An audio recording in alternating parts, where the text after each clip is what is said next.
500 प्रकाश वर्ष दूर एक पृथ्वी जैसा ग्रह हमारे सूरज जैसे एक तारे का चक्कर लगाता है। क्या सुदूर दुनिया की सतह पर भी जीवन हो सकता है? मानव का हमेशा से एक सबसे बड़ा सवाल यह रहा है कि क्या हम इस ब्रह्मांड में अकेले हैं? अपने ग्रह के करीब हम बर्फीली गुफाओं वाले चांद पहले ही खोज चुके हैं और छिपे हुए सागर भी। वो किन रहस्यों को समेटे हैं? जो बातें 1 साल पहले साइंस फिक्शन लगती थी वो अब हकीकत है। इस अनदेखी दुनिया के रहस्यों का खुलासा करने हम इसके कोर तक जाएंगे। उनके छिपे हुए महासागरों में गोता लगाएंगे और इसकी ऊपरी परत को हटाकर देखेंगे और ब्रह्मांड की सबसे अनोखी जगहों के रहस्यों को सुलझाएंगे।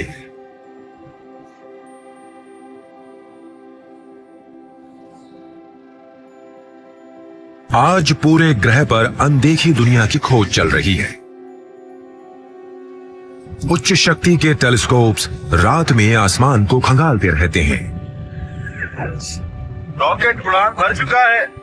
प्रोब्स अनोखे चांद और ग्रहों की खोज करते रहते हैं, जबकि वैज्ञानिक पृथ्वी पर सबसे कठोर वातावरणों को खोजते हैं।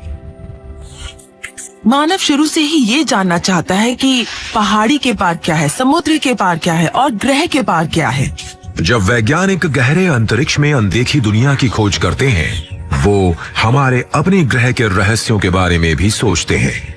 हम देखते हैं कि पृथ्वी पर जहां भी जीवन का वजूद हो सकता है वहां जीवन है।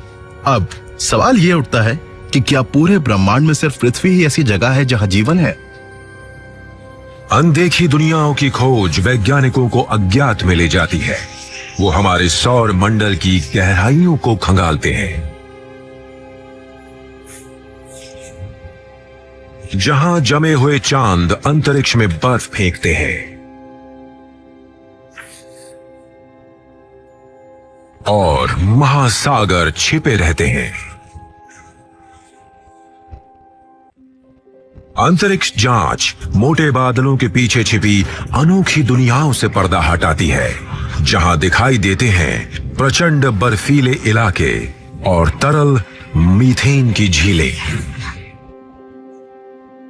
एस्ट्रोनॉमर्स आकाश गंगा में पृथ्वी जैसे ग्रहों की खोज करते हैं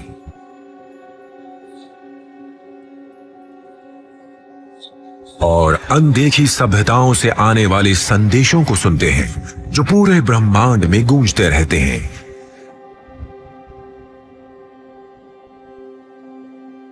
गैलेक्सी बहुत बड़ी है। ये इतनी बड़ी है कि हमारी सोच छोटी पड़ जाती है। अनदेखी दुनिया खोजने के लिए हमें बहुत दूर जाने की जरूरत नहीं है। हमारे अपने सौर मंडल के बीच में ही एक सही उम्मीदवार है। एक अनोखी बर्फीली दुनिया शनि के बाहरी छल्लों के बीच छिपी हुई है। इनसेलेडस एक छोटा जमा हुआ चांद, जिसका आकार करीब 1,83,000 वर्ग किलोमीटर है। इसकी बर्फीली सतह सूरज की रोशनी आईने की तरह रिफ्लेक्ट करती है। ये बर्फ करीब 96 किलोमीटर नीचे तक फैली है।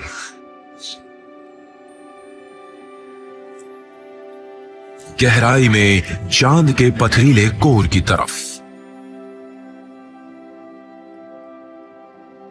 सूरज की पहुंच से बहुत दूर क्या इस अनदेखी दुनिया के अंधेरे में जीवन हो सकता है?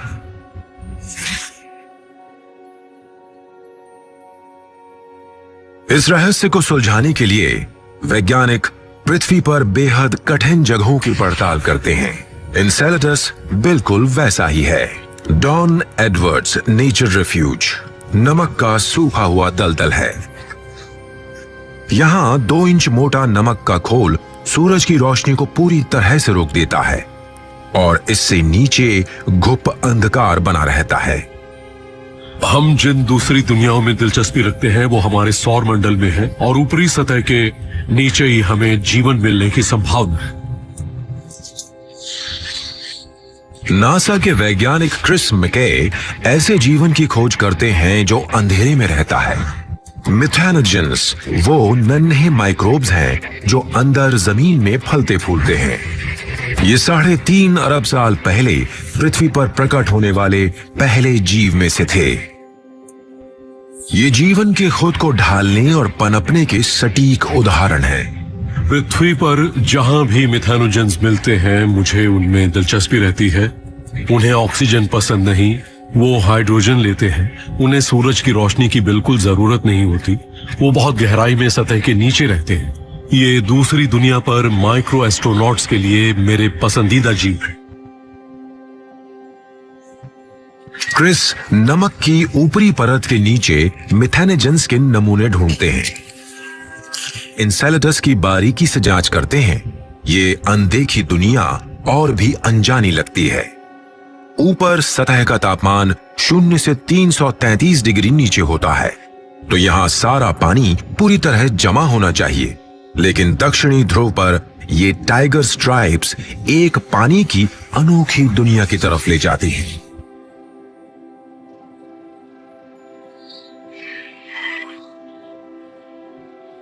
बर्फीली सतह में ये बड़ी दरारें अंदर छुपे विशाल नमक के महासागर की तरफ ले जाती हैं।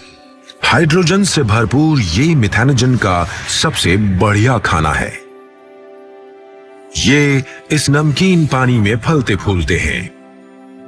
जब इंसेलेटस शनि के चक्कर लगाता है तो ग्रह के जबरदस्त गुरुत्वाकर्षण से बर्फीली घाटियों में फासला आ जाता है और महासागर का पानी बाहर निकल जाता है और टाइगर स्ट्राइप से विशाल बर्फीले फव्वारे छोड़ता है।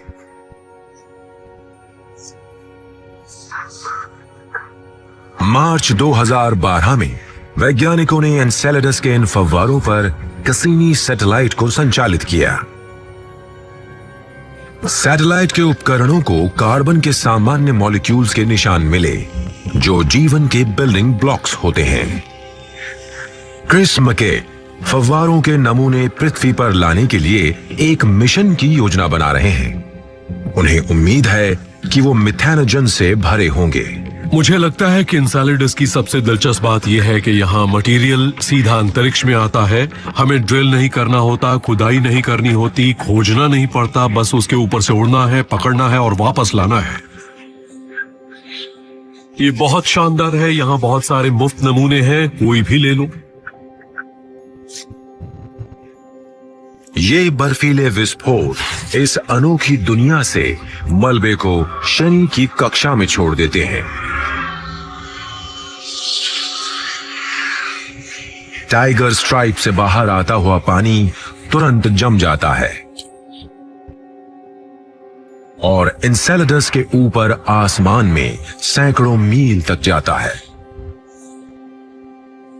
बर्फ के कुछ कण चांद के कम गुरुत्वाकर्षण से निकल आते हैं और बहते हुए शनि का बाहरी छल्ला बनाते हैं। अगर इंसेलेडस पर जीवन है तो क्या ये निकल सकते हैं और शनि से होते हुए पूरी गैलेक्सी में फैल सकते हैं?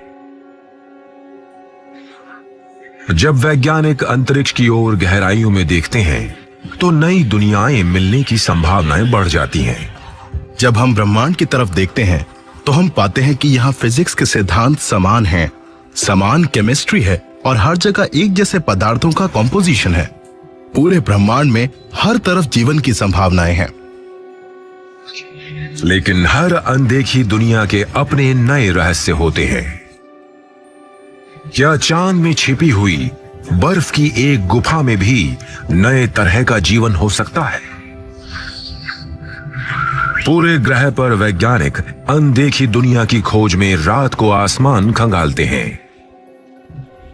वो खोज करते हैं ऐसे कीमती लिक्विड के सबूतों की जो बंजर धरती को भी फलते फूलते इकोसिस्टम में बदल दे। वो है पानी। पृथ्वी पर कई तरह का जीवन है। न हर जीवन के रूप को ऑक्सीजन चाहिए, न ही सबको सूरज की रोशनी चाहिए। लेकिन ऐसा लगता है कि पृथ्वी पर हर एक जीव को तरल पानी की जरूरत है।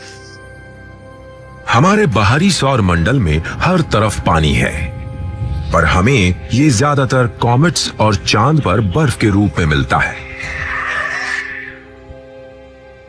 इन जमे हुए इलाकों में हमेशा ही ठंड रहती है और इनका तापमान उत्तरी ध्रुव की सर्दियों से 10 गुना ठंडा होता है। लेकिन जीवन अब भी बर्फ के क्रिस्टल्स में छुपा हो सकता है। क्योंकि एक ग्रह पृथ्वी से बहुत अलग है, वो बहुत ज्यादा गर्म हो सकता है, बहुत ठंडा भी हो सकता है। इस बात की कोई गारंटी नहीं है कि वहाँ जीवन ना हो। बल्कि अगर आप अपने ग्रह के बारे में सोचें, ग्रह पर एवोल्यूशन ने जीवन के वजूद के लिए किसी तरह का सहारा ढूंढ लिया है। पृथ्वी पर जीवन ने ठंड का सामना करने का रास्ता निकाला है। वॉशिंगटन के नॉर्थ कैस्केड माउंटेन्स पर मैदान पूरे साल बर्फ से ढके रहते हैं। ये मेरा अहाता है और यहाँ वॉशिंगटन के नॉर्थ कैस्केड्स में सचमुच गहरा बर्फीला रास्ता है। मैं हर जगह अपने डॉगी को साथ ले जाती हूँ, उसे बर्फ बहुत पसंद है। प्रोफेसर रॉबिन गॉर्डनर ऐसे जीवन की खोज करती हैं जो इस जमी हुई दुनिया में मुश्किलों को चुनौती दे सके। पृथ्वी पर जीवन कई अरबों साल के एवोल्यूशन का नतीजा है। ये जानना नामुमकिन है कि सौर मंडल और उससे परे दूसरी जगहों पर जीवन कैसा होता होगा। हम सिर्फ इतना कर सकते हैं कि पृथ्वी पर उन जगहों पर जाएं जहां के एक जैसे हालात हों और देखें कि वहां जीवन कैसा है। रॉबिन ऐसे जीवन की तलाश कर रही हैं जो हमारे सौर मंडल के बर्फीले चांद पर रह सकें।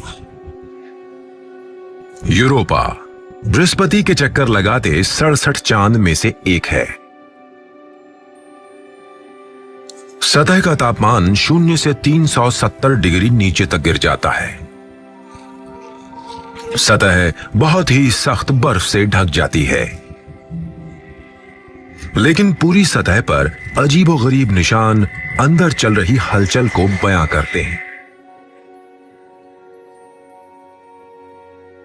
बाहरी सख्त खोल के ठीक नीचे नर्म बर्फ की एक परत लगातार बहती रहती है। हल्का करंट जीवन देने वाले खनिजों को चांद पर घुमाता रहता है। इससे एक उपजाऊ वातावरण पैदा होता है जिससे जीवन को फायदा मिल सकता है। माउंट बेकर पर रॉबिन उस तरह का जीवन ढूंढती हैं जो यूरोपा पर भी हो सकता है। मुझे यहाँ कुछ दिख रहा है। अरे वाह, गुलाबी बर्फ। तो यहाँ पर स्नो एल्जी रह रही हैं। रॉबिन की इस एल्जी को क्लेमिडोमोनास निवेलिस कहते हैं, लेकिन सामान्य भाषा में इसे वाटरमेलन स्नो कहते हैं। उन पौधों से अलग जिन्हें बढ़ने के लिए मिट्टी चाहिए, एल्जी जमे हुए पानी के क्रिस्टल्स पर भी फल फूल सकती हैं। वो एक गुलाबी सनस्क्रीन पैदा करती है जो उन्हें सूरज की तेज रोशनी से बचाती है। ये सतह के ठीक नीचे थोड़ी गुलाबी सी होती है। ये बहुत अच्छी है और जैसे जैसे मैं नीचे खोद रही हूँ ये और गुलाबी होती जा रही है और इसलिए एल्जी के हालात सतह के नीचे और भी ज्यादा अच्छे हैं। माउंट बेकर एल्जी सर्दी में 0 से 14 डिग्री नीचे के तापमान में जिंदा रह सकती है। यूरोपा की सतह पूरे साल 20 गुना ज्यादा ठंडी रहती है, लेकिन सतह से करीब 3 किलोमीटर नीचे एक बर्फीली गुफा में बड़ी झीलों से भी ज्यादा पानी जमा है।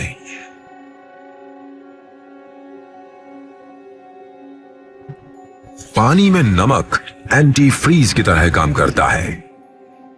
सतह से 32 किलोमीटर नीचे लैंडस्केप फिर से बदलता है। बर्फ एक छिपे हुए महासागर में खुलती है। इसमें पृथ्वी के सारे समुद्रों के पानी का दुगना पानी है और उनसे 10 गुना ज्यादा गहरा है।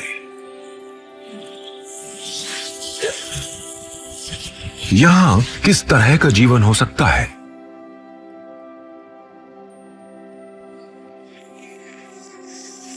यहाँ सिर्फ नमूने लेने से ही हमें ये समझने में मदद मिलेगी कि ये यहाँ कैसे पनप रही हैं और तब ये हमारे लिए इसे ग्रह के बाहर ढूंढने की कुछ संभावनाएं खोल देता है। माउंट बेकर की एल्जी ने जमी हुई दुनिया में जीने के लिए खुद को ढाल लिया है। अगर ये समूह बसंत के गर्म वातावरण और गहरे हाइड्रोथर्मल वेंट वातावरण, बर्फीले वातावरण या फिर सूखे एंटार्कटिक के रेगिस्तान में मिलते हैं तो ये वातावरण के मुताबिक खुद को ढाल लेते हैं। ओ स्नो एल्जी, तुम्हारा जवाब नहीं। रॉबिन की एल्गी पृथ्वी पर हर वातावरण में जिंदा रहती हैं।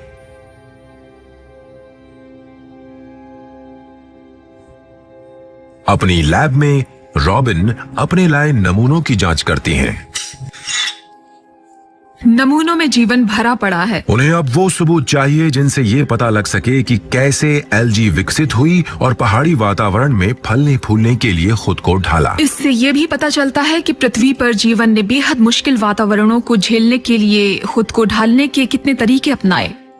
और ये जो गुलाबी सा हम देख रहे हैं, इस एल्गी में बहुत बड़े और मोटे सेल वॉल्स दिखाई दे रहे हैं। मोटी सेल वॉल एल्गी सेल्स को बहुत कम तापमान पर भी जिंदा रहने में मदद करती हैं। पृथ्वी पर जीवन में इतनी भिन्नता है कि ये किसी भी इकोलॉजिकल जगह को भर देती है। तो अगर यूरोप के महासागर में भी जीवन है तो हमें वहाँ कोई एक चीज नहीं मिलेगी। वहाँ अलग अलग तरह के फलते फूलते समुदाय मिलने की संभावना है। पृथ्वी पर जीवन पानी के आसपास विकसित हुआ और हम ये जानते हैं कि अगर हम जीवन के आगे कैसी भी परिस्थिति पैदा कर दें, वो उसका फायदा उठाने के लिए रास्ता निकाल ही लेगा। लेकिन इसका मतलब ये नहीं है कि हर जगह जीवन के नियम एक से हों, इसलिए कहीं और जीवन की खोज करना काफी दिलचस्प होगा। वैज्ञानिकों को एक नया ग्रह मिला है जहां इस तरह की एल्गी पनप सकती है। पृथ्वी का ये करीबी ग्रह 16 प्रकाश वर्ष दूर है। GJ832c पृथ्वी जैसी दुनिया हो सकता है जहां हालात हमेशा बदलते रहते हैं। ग्रह की कक्षा इतनी तंग है कि इसे पूरा होने में 36 दिन लगते हैं। इस ग्रह पर जीवन को बहुत जल्द खुद को ढालना होगा क्योंकि यहां पर हर महीने सर्दियां पूरे ग्रह पर छा जाती हैं। हम जितना खोजते हैं हमें उतनी ही नई अजीबोगरीब दुनिया मिलती है। शनि के चक्कर लगाने वाला एक चांद नारंगी रंग के वातावरण के पीछे छुपा रहता है। इसकी सतह दिखाई नहीं देती। लेकिन हालिया मिशन ने एक प्रोब इस चांद की सतह पर भेजा है। हमारी पहली नजर टाइटन की सतह पर पड़ी और वो कितनी चौंकाने वाली थी, कितना शानदार था। उसके नीचे छिपा था एक अनदेखा वातावरण जिसमें एक ऐसी दुनिया थी जो पूरे सौर मंडल में कहीं नहीं है। ये नारंगी रंग की फूली हुई गेंद सौर मंडल की सबसे अनदेखी दुनिया है। टाइटन शनि का सबसे बड़ा चांद है। ये बुध ग्रह से बड़ा है। अंतरिक्ष से देखने पर यह पृथ्वी जैसा जरा भी नहीं लगता, लेकिन पास से टाइटन पृथ्वी जैसा दिखाई देता है। टाइटन के वातावरण में ज्यादातर नाइट्रोजन है। ये अजीबोगरीब समानता है। इससे हमें लगा कि टाइटन पृथ्वी का जुड़वा ग्रह है।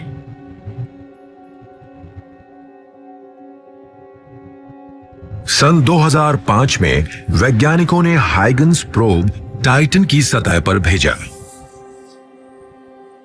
जो तस्वीरें उसने भेजी उसमें बेहद चौंकाने वाले जियोग्राफिकल लक्षण थे।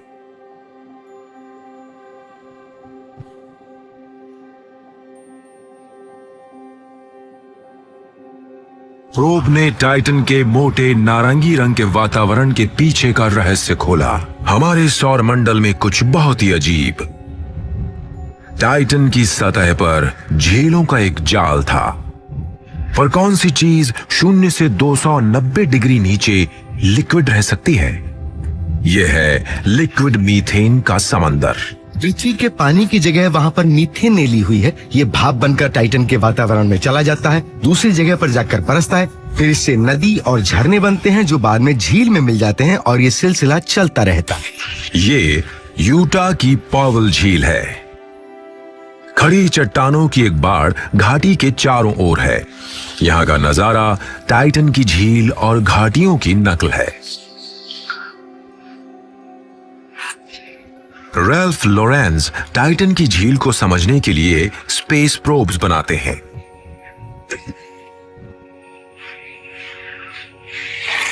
ये जांच करने के लिए बहुत ही अच्छी जगह है क्योंकि यहाँ पानी के किनारे पर चट्टानें शाखाओं के आकार की हैं और टाइटन पर भी ठीक ऐसा ही है।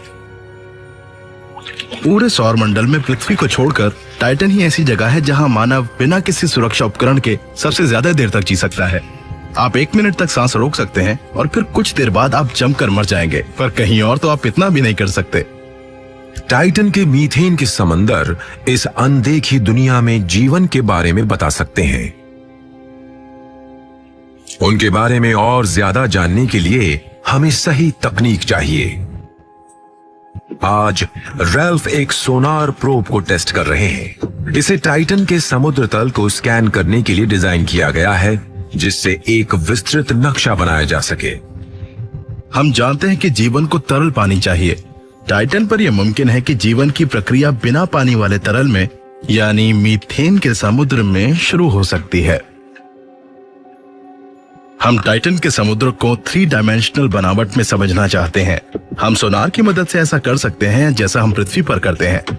ये एक ऑसिलोस्कोप है जिससे हम सिग्नल देखते हैं। ये जो है ये असली सोनार ट्रांसड्यूसर है जिसे हम टाइटन पर भेजेंगे। रैल्फ इस तकनीक में माहिर हैं जो टाइटन पर भेजी जाएगी। इनके उपकरण मजबूत, छोटे और हल्के होने चाहिए जो एक स्पेस प्रोब में आसानी से सफर कर सकें।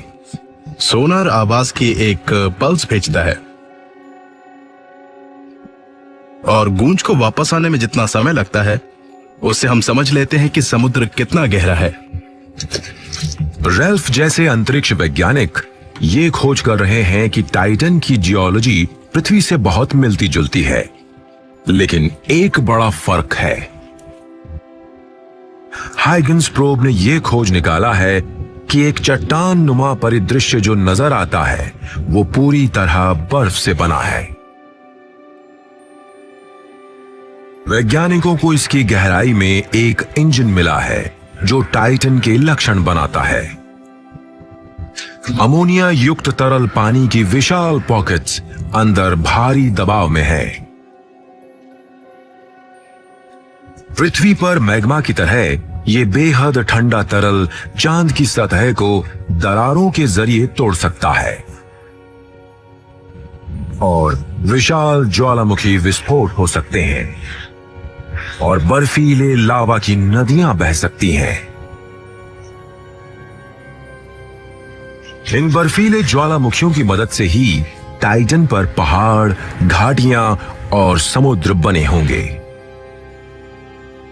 टाइटन का परिदृश्य बेहद जटिल है और हम ये समझने की कोशिश कर रहे हैं कि क्या ये वैसे ही बना है जैसे कि पृथ्वी बनी। रैल्फ का अगला प्रोब टाइटन पर वेदर सेंसर्स और मास स्पेक्ट्रोमीटर लेकर जाएगा जो मीथेन के समंदर की केमिस्ट्री की छानबीन करेंगे, लेकिन इनके सोनार उपकरण को स्वतंत्र रूप से चलाना पड़ेगा जब वो समुद्र तल को स्कैन करता है। ये वैसे ही काम कर रहा है जैसा कि हमने सोचा था। अगला कदम होगा सेंसर को स्वतंत्र रूप से तैर रहे कैप्सूल से जोड़ना और ये देखना कि हम कैसे समुद्र में बहते हुए एक प्रोफाइल बनाएंगे।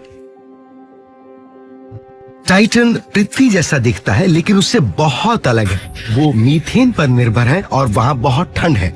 वहाँ का वातावरण बहुत अलग है। फिर भी हम सोचते हैं कि जीवन के लिए वहाँ परिस्थितियां शायद ठीक हो सकती हैं। सूरज के चारों ओर चक्कर लगाने वाली अनदेखी दुनिया में से टाइटन ही सबसे ज्यादा जटिल और दिलचस्प है और एक दिन ये हमारे सौर मंडल की सबसे ज्यादा रहने लायक जगह बनेगी।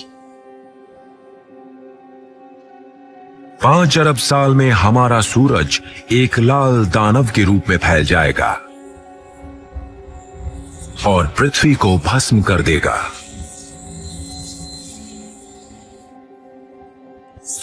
लेकिन टाइटन पर इस मरते हुए सूरज की सबसे कम यूवी रेडिएशन पड़ेगी। घने कोहरे वाला वातावरण साफ हो जाएगा और सूरज की रोशनी साफ आने लगेगी। सतह का तापमान बढ़ जाएगा और बर्फ पिघल जाएगी। ये चांद हजारों लाखों सालों के लिए शुरुआती पृथ्वी जैसा बन जाएगा और जीवन को उभरने में अच्छा खासा समय लगेगा। हमारे सौर मंडल ने अनोखी दुनिया से पर्दा उठाया है, जिनके अनदेखे ठिकाने हैं। अगर ये अजूबे हमारे ग्रह से इतना करीब हैं, तो हमारे करीबी तारों के आसपास कितने रहस्य घूम रहे होंगे। मैं ऊपर आसमान की तरफ देखती हूँ और मैं तारों को बहुत देर तक नहीं देखती। मैं सौर मंडल को देखती हूँ। एक तारा चुने, उसके चारों ओर ग्रह चक्कर लगा रहे होंगे। क्या ये सुदूर अनदेखी दुनिया पृथ्वी की तरह हो सकती है? अब जब हमें अपने बहुत करीब ही ये अनदेखी दुनिया मिल गई है, तो वैज्ञानिक अपनी खोज को गैलेक्सी में भी थोड़ा और बढ़ा रहे हैं। आकाश गंगा की गहराइयों में तारों के चक्कर लगाती हुई अनदेखी दुनिया को खोज रहे हैं। 5, 4, सन 2009 में 2, 0. नासा ने अपनी खोज की रफ्तार बढ़ाने के लिए $6,000 लाख की लागत का केपलर स्पेस टेलीस्कोप लॉन्च किया। Lift off. केपलर से पहले हमें पता नहीं था कि तारों के किस खंड में ग्रह थे। केपलर में पृथ्वी की कक्षा से बाहर भेजे जाने वाला अब तक का सबसे बड़ा टेलीस्कोप मिरर है, और इसका मिशन है उन ग्रहों की खोज करना जो सुदूर तारों के चक्कर लगाते हैं। हम नहीं जानते थे कि तारों के बनने के बाद इतना मलबा बचा कि वो इकट्ठा होकर ग्रह बन गए। केपलर ने अब तक करीब 1,000 ग्रहों की खोज की है। तादाद के हिसाब से अगर हम देखें तो हमारी गैलेक्सी के लगभग सभी तारे जिन्हें आप रात में देखते हैं, ग्रह उनके चक्कर लगाते हैं। वैज्ञानिकों के ढूंढे गए 21 ग्रह जो सही दूरी पर अपने तारों के चक्कर लगाते हैं, उनकी जलवायु पृथ्वी जैसी है, और शायद वहां जीवन से भरपूर महासागर भी हों। एस्ट्रोनॉमर्स को एक ऐसा सौर मंडल मिला है जो संभावनाओं से भरा है। केपलर 186 एक तारा है जो पृथ्वी से 500 प्रकाश वर्ष दूर है। वैज्ञानिकों को इसकी कक्षा में 5 ग्रह मिले हैं। इनमें से 4 इतने गर्म हैं कि इनकी सतह पर तरल पानी नहीं हो सकता, लेकिन 5वें पर जीवन होने की संभावना है। ये पृथ्वी का जुड़वां ग्रह हो सकता है, लेकिन इसके तारे की चमक इतनी ज्यादा है कि अंतरिक्ष के टेलीस्कोप्स इस ग्रह की तस्वीरें नहीं ले सकते। कैलिफोर्निया के पैसाडीना में इन छिपी हुई अनदेखी दुनियाओं को देखने के लिए इंजीनियर्स एक अनोखा अंतरिक्ष यान डिजाइन कर रहे हैं। जिन वैज्ञानिकों के साथ मैं काम करता हूं वो कोलंबस जैसे हैं, और मैं उनकी बोट बना रहा हूं। मार्क थॉमसन नासा के स्टार शेड प्रोजेक्ट के लीडर है। अंतरिक्ष में उड़कर ये विशाल पाल एक विशालकाय छतरी जैसे खुल जाएगा और तारे से आने वाली रोशनी को रोकेगा। ये अपना हाथ आसमान के सामने उठाने जैसा है, जिससे हम सूरज के आसपास देख सकते हैं। अब तक जितनी खोज की गई उनके माप सीधे नहीं लिए गए थे, इससे हम उन ग्रहों को सीधे देख पाएंगे। मार्क के दल के लिए आज बहुत बड़ा दिन है। आज पहली बार वो स्टार शेड प्रोटोटाइप को टेस्ट करेंगे। ओके। एक सटीक छाया बनाने के लिए स्टार शेड को अपनी फॉइल की पंखुड़ियों को बिल्कुल गोलाई में खोलना होगा। क्रिस्टीन, जरा बटन दबाओगी? ओके, मोटर ऑन है। जैसे ये छोटे क्लिप्स को खींचकर छोड़ता है, यहां वहां झटका आ जाता है। अजीब अजीब चीजें होने लगती हैं। ये क्या था? ठीक है, यहां थोड़ी प्रॉब्लम है। ये मुड़ गया है। चलो, हो गया। ओहो, चलिए। मोटर के स्पीड कोऑर्डिनेशन में प्रॉब्लम थी। ओके, बढ़िया है। ये खुल गया। वैसे कुछ प्रॉब्लम्स भी थी। एक छड़ टूट गई थी और रस्सी में रुकावट आ गई थी। हम इसीलिए इस तरह के टेस्ट करते हैं, और अगली बार हम इन चीजों को सुधार लेंगे और फिर आजमाएंगे। ये प्रोटोटाइप एक स्केल मॉडल है। असली स्टार शेड इससे दुगना बड़ा होगा। उस तारे को ढकने के लिए ये अपने पेरेंट टेलीस्कोप से करीब 37,000 किलोमीटर दूर उड़कर जाएगा। जो ग्रह सुदूर तारों के चक्कर लगाते हैं वो आखिरकार दिखाई देंगे। स्टार शेड गैलेक्सी के कुछ सबसे अजीबोगरीब ग्रहों के रहस्यों से पर्दा उठा सकता है, जैसे ग्लीसा 163c। इसके पास है एक ठंडा लाल छोटा तारा, जिसका मतलब है कि जीवन के लिए तापमान बिल्कुल सही हो सकता है। लेकिन तारे का भारी गुरुत्वाकर्षण ग्लीसे का घूमना रोक देता है, जो जलवायु पर काफी अजीब असर डाल सकता है। एक तरफ झुलसाने वाला बंजर रेगिस्तान और दूसरी तरफ घुप अंधेरे में सब कुछ जमा हुआ, और दोनों ही विकट परिस्थितियों के बीच एक पतली सी पट्टी है जो प्रचंड तूफानों में घिरी रहती है। किसी दूसरे ग्रह पर जीवन की संभावना स्टार शेड के दल को हौसला देती है। हमारे सारे प्लानिंग सेंटर्स की करीब 10 साल की समय सीमा है। हमारा अगला कदम है इस पर एक विशाल चादर ढकना, जिससे ये ओपेक हो जाए ताकि दूर के तारे की रोशनी इसके पार न जा पाए। हमें अभी बहुत सारा काम करना है, लेकिन आज का टेस्ट कामयाब रहा और दूसरे ग्रहों पर जीवन खोजने की दिशा में हम एक कदम आगे बढ़ गए हैं। स्टार शेड की ढूंढी हुई हर नई दुनिया अनदेखे जीवन को सहारा नहीं देगी। जो ग्रह उनके तारे के बहुत करीब गए वो बेहद कठिन दुनिया बन गए। पृथ्वी से 40 प्रकाश वर्ष दूर ग्रह 55 कैंक्री ई सूरज जैसे तारे को लगभग छूता है। तारे से निकलने वाली गर्मी ग्रह का तापमान 3000 डिग्री तक बढ़ा देती है। ग्रेफाइट की एक परत पूरी सतह को ढक लेती है, और इस सख्त चादर के नीचे जबरदस्त दबाव ने कार्बन को हीरे में बदल दिया है।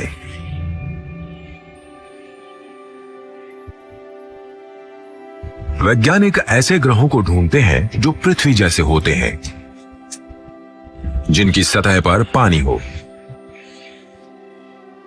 लेकिन पृथ्वी भी अपने वातावरण में एक रहस्य छुपाए हुए है। आकाश गंगा में तारे रोशनी और गर्माहट देते हैं, जिससे उनके चक्कर लगाने वाले ग्रहों पर बसे जीवन को सहारा मिल सके। लेकिन तारे हमारे सूरज की ही तरह खतरनाक भी होते हैं। सूरज हमारे सौर मंडल की सबसे ज्यादा प्रचंड और नाटकीय चीज है। सूरज एक विशालकाय न्यूक्लियर रिएक्टर है। ये पृथ्वी की तरफ भयंकर रेडिएशन उगलता है। चार्ज्ड कणों की एक लगातार झड़ी, जिसे सोलर विंड कहते हैं। ये असल में जबरदस्त ऊर्जा वाले कण हैं, और जब ये ऑर्गेनिक कंपाउंड से टकराते हैं तो ये मॉलिक्यूल्स को तोड़ देते हैं। ये हमारा डीएनए भी तोड़ सकते हैं, जिससे नुकसान और म्यूटेशंस होते हैं। पृथ्वी पर जीवन के इस घातक हमले से बचने की वजह सतह से करीब 2900 किलोमीटर अंदर छुपी है। पृथ्वी का कोर एक पिघली हुई धातु की गेंद है, जो करीब चांद से दुगना बड़ा है।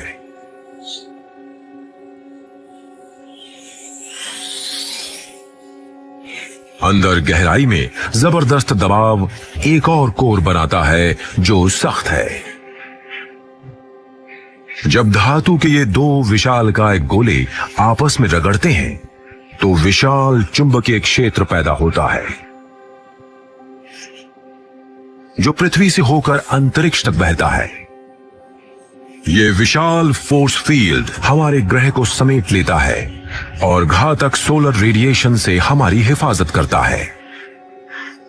पृथ्वी के चुंबकीय क्षेत्र के बिना जीवन नामुमकिन होता।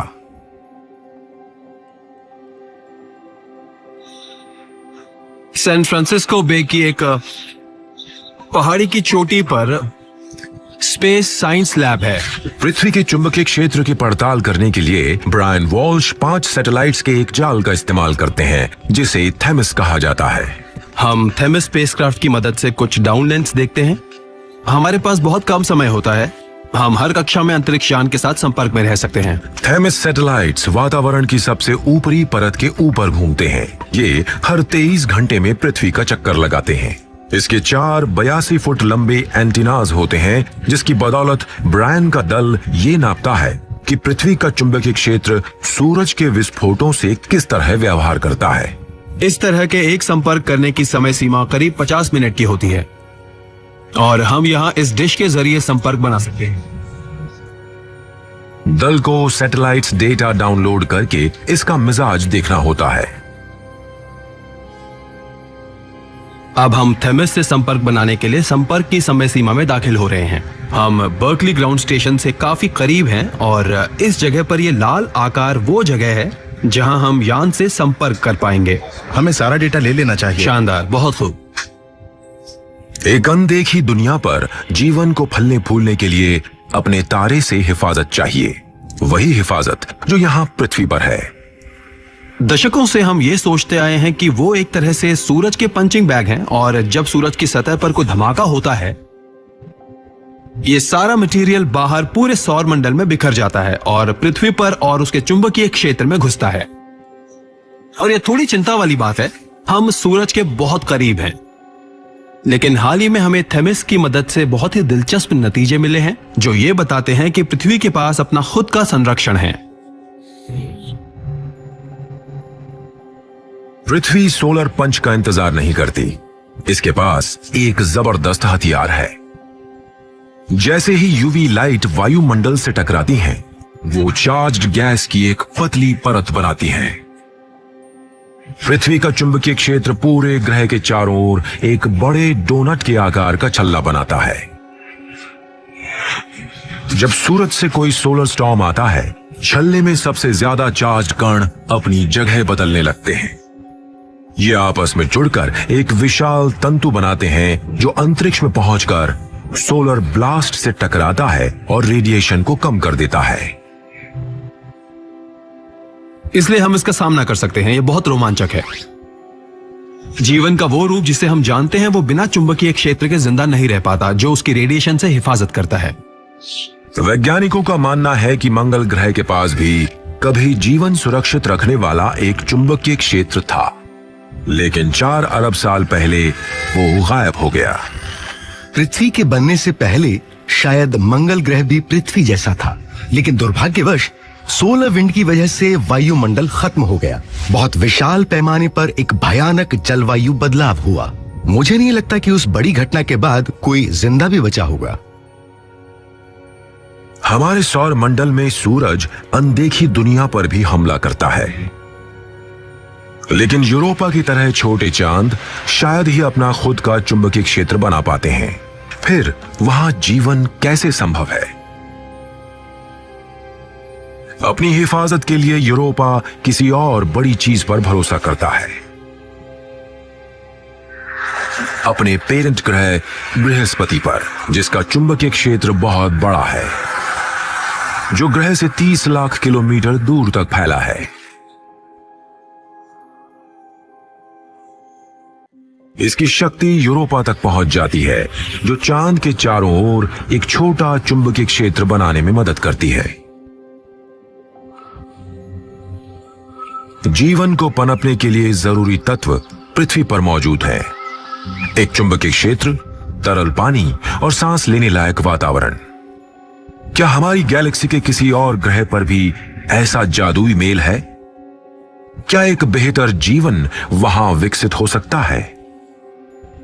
हमने उन सवालों के जवाब ढूंढने शुरू कर दिए हैं। ये नहीं कि वहां जीवन है या नहीं, बल्कि वहां आखिरकार सभ्यताएं भी हो सकती हैं जहां हम उन्हें ढूंढते हैं। अगर ये सभ्यताएं मौजूद हैं, तो हमें पता कैसे चलेगा?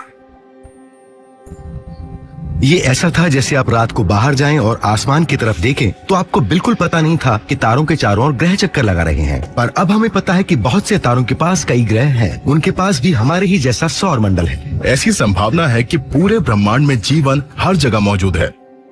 पृथ्वी के बाहर जीवन है, इसकी क्या संभावना है? हमारी गैलेक्सी की स्टेलर नर्सरीज हर वक्त नए तारे और अनदेखी दुनिया बनाती रहती हैं।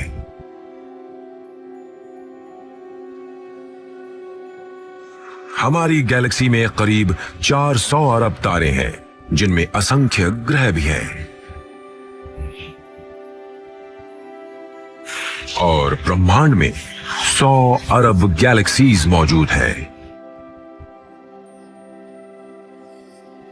इनकी जबरदस्त तादाद होने से जीवन होने की संभावना तो है, पर वो बेहतर जीवन भी हो सकता है। शायद उसके अलग अलग रूप हो सकते हैं। मुझे लगता है कि जो हम सोचते हैं हकीकत उससे कहीं ज्यादा शानदार होने वाली है। एक बेहतर सभ्यता शायद कोई संकेत पृथ्वी पर भेजे। ये सैटी इंस्टीट्यूट है, विशाल टेलीस्कोप का एक समूह अनदेखी दुनिया से आने वाले संकेतों को सुनता है।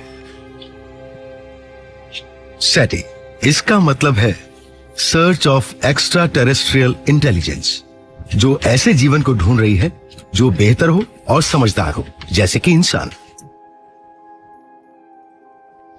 सेथ शोस्टैक मिशन के इंचार्ज हैं। जब मैं छोटा था तो मुझे एलियंस की फिल्मों में बड़ी दिलचस्पी थी। बिल्कुल ऐसी ही दिलचस्पी डायनासोर्स में भी थी। 42 छोटी डिशों का एक जाल आसमान को टटोलने के लिए एक साथ काम करता है। हम आसमान में जहां भी रुख करें, हम आमतौर पर कुछ अरब चैनल्स की जांच करते हैं, क्योंकि ईटी ने हमें कभी ऐसा ईमेल नहीं भेजा कि हम उन्हें इस फ्रीक्वेंसी पर सुन सकते हैं। इस तथ्य के बावजूद कि ये चीजें सिर्फ 6 मीटर या 20 फुट चौड़ी हैं, ये बहुत ही ज्यादा संवेदनशील है। अगर 1 वाट के 1 अरबवें हिस्से का भी कोई संकेत पूरी पृथ्वी पर आ रहा है, तो ये उसे बहुत आसानी से पकड़ लेते हैं। ये कुछ ऐसा है जैसे मंगल ग्रह पर मौजूद कार के दरवाजे को आप यहाँ से कंट्रोल कर रहे हो। अगर हमारी गैलेक्सी जरूरतें पूरी करने के लिए काफी नहीं है, तो 100 अरब दूसरी गैलेक्सीज हैं जिन्हें हम देखते हैं। इनके ग्रहों की संख्या भी हमारे सोलर सिस्टम के लगभग बराबर ही है। इसलिए वाकई ऐसे बेशुमार ग्रह हैं जहां नए सिरे से जीवन शुरू हो सकता है। 50 साल की खामोशी के बावजूद सेथ को भरोसा है कि एक न एक दिन वो उनसे संपर्क जरूर करेंगे। अगर हमें कोई संकेत मिल गया तो शायद अब तक की सबसे दिलचस्प साइंस स्टोरी बन जाएगी।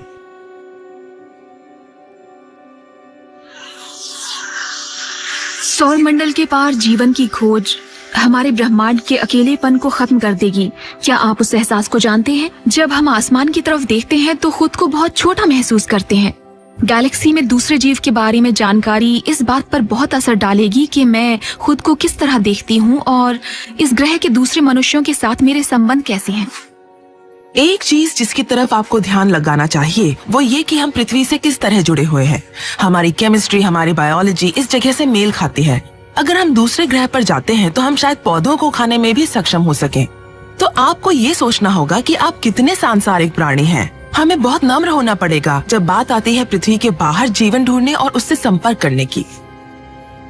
ये उस समय के लोगों की सोच में क्रांति आने वाली बात होगी, लेकिन लोगों की उस पीढ़ी की जगह बहुत जल्दी ऐसी नई पीढ़ी ले लेगी जिनके लिए एलियन लाइफ बहुत ही मामूली बात होगी।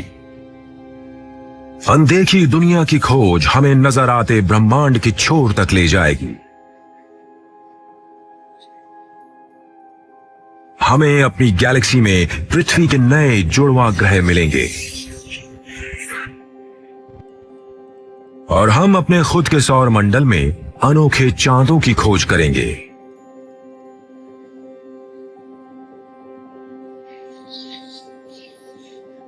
अगर वहां एलियन जीव हैं, तो उनके मिलने में बहुत ज्यादा वक्त नहीं लगेगा, बशर्ते वो पहले हमें न ढूंढ लें।